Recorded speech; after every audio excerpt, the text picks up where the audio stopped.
What about the power assets? You have a large portfolio here. How do you see it growing in terms of the size that and the utilization level, because you are lower than what your capacity is at this point on ground?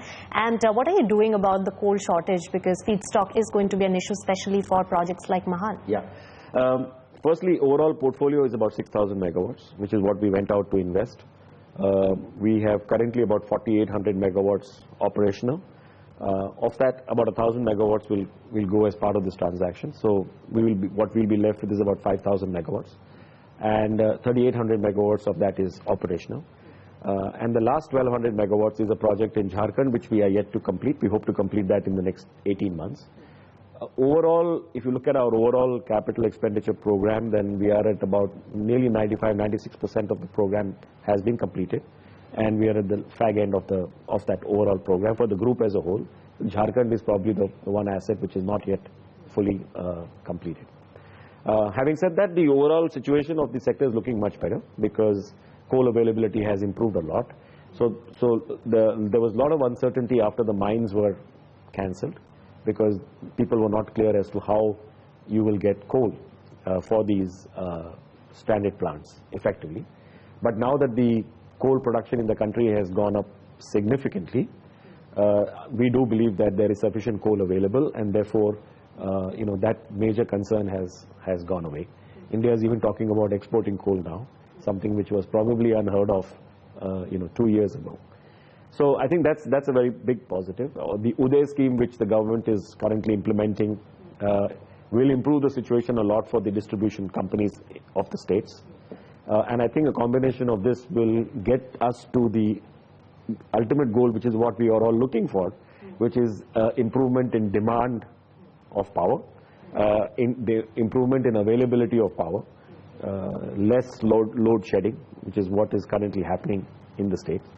And that will ultimately result in a better price for the power, which has really gone down a lot. So what used to be 5-6 rupees a unit on the exchange is now down to less than 3 rupees a unit for power.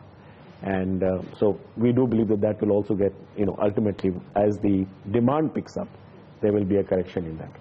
All right, but you're not looking at monetizing any of the assets in power sector? No, we are at a group level. I think we have, with this transaction now being completed, we are focusing on rebuilding and completing the rest of the investments which we have made in the rest of the portfolio, and growing the business,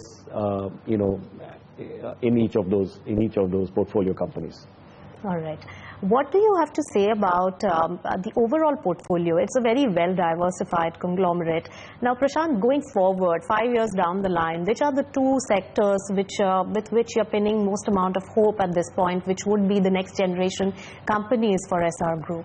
In terms of scale, the two sectors which will be very large for us as of now will be the steel sector and the power sector.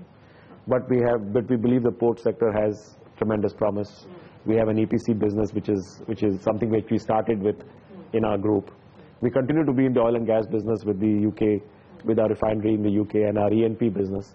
So there are a lot of parts there. The refinery business, the Essar Oil refinery business, was about 25 to 30% of the group, and so that's the rest of the 70% of the group still is very much there, and we continue to focus on that.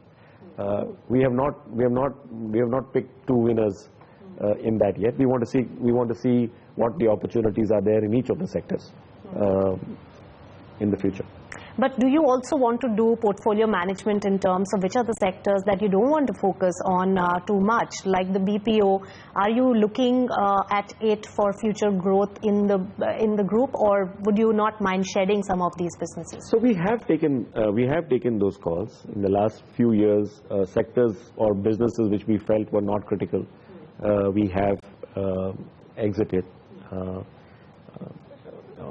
If you look at it as a portfolio basis, and Essar Oil was clearly not one of those. It was a decision much more driven by our philosophy of creating value, and we felt the value was right, and we monetized it. But if some of our smaller businesses which are not consequential, we have exited. In fact, even in our BPO business, we have in Aegis, we have About a couple of years back, we sold our US part of the business to Teleperformance. So yes, that's certainly something which we are open to.